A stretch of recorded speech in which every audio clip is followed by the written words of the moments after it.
Thank you for joining me today. We're going to do the Business Boosting Strategies webinar.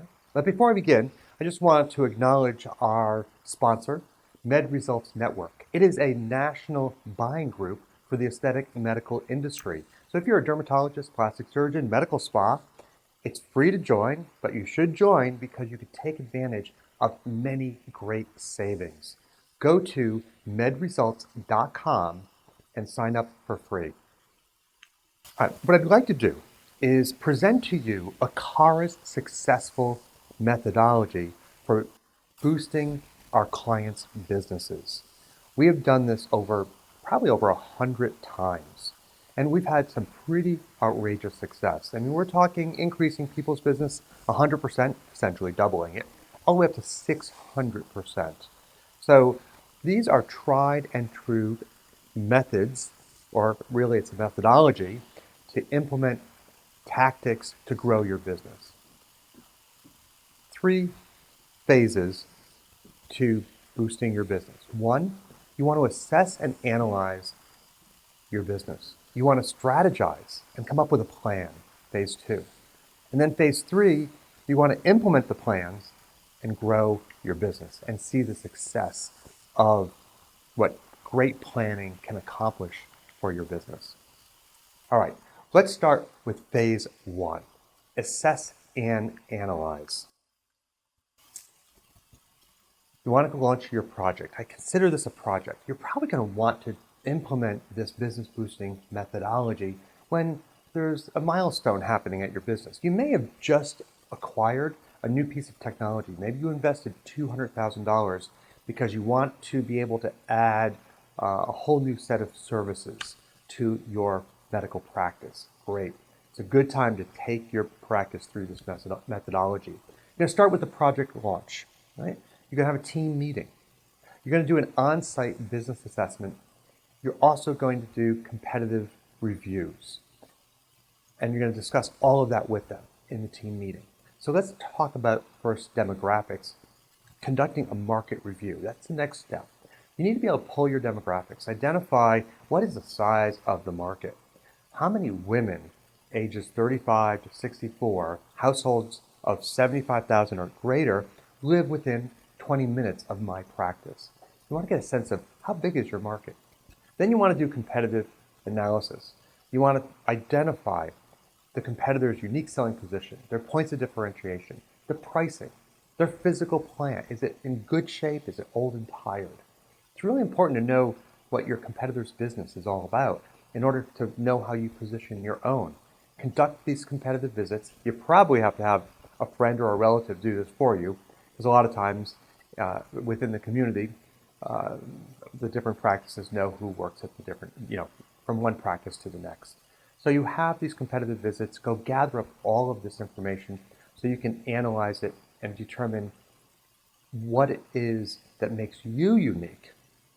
So figure out what their unique position is, thus identify what your unique position is. What are your points of differentiation? Why does somebody want to purchase from you versus the competitor? All right. Next, you want to look at your internal marketing and determine what is the state of your internal marketing. Your logo, and your brand. Is it used consistently? Are you communicating your message across all mediums in the same way? Do the yellow pages have the doctor's name, but then your ads in the local paper list the practice name? Not good. You want the same brand message consistently used across all mediums. Look at your social media. Make sure you're updating everything. The worst thing to do is to have a Facebook with no posts that were recent. If today's Facebook, if somebody goes there and they say you haven't posted since December of 2014, it looks like you're shut down. So make sure, review everything that you're doing, your social media, look at your website. Is it a responsive website? Look at your ads. Are the ads consistent with their messaging and the promotions? Are the promotions that you are putting in ads matching to the promotions that are on your website? It's just a time to benchmark what's happening in your practice.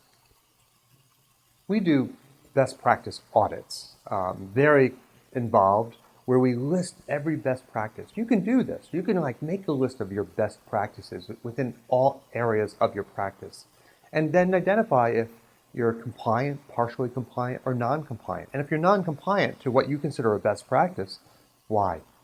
And what's going to be the solution, the action step? Review the operation. When you're about to grow and you've just invested a lot into new technology, or you're just tired of sluggish sales and you want to boost your business, you need to take a look at, your house. What's happening in your house, so to speak? Resources utilization. Do you have enough rooms?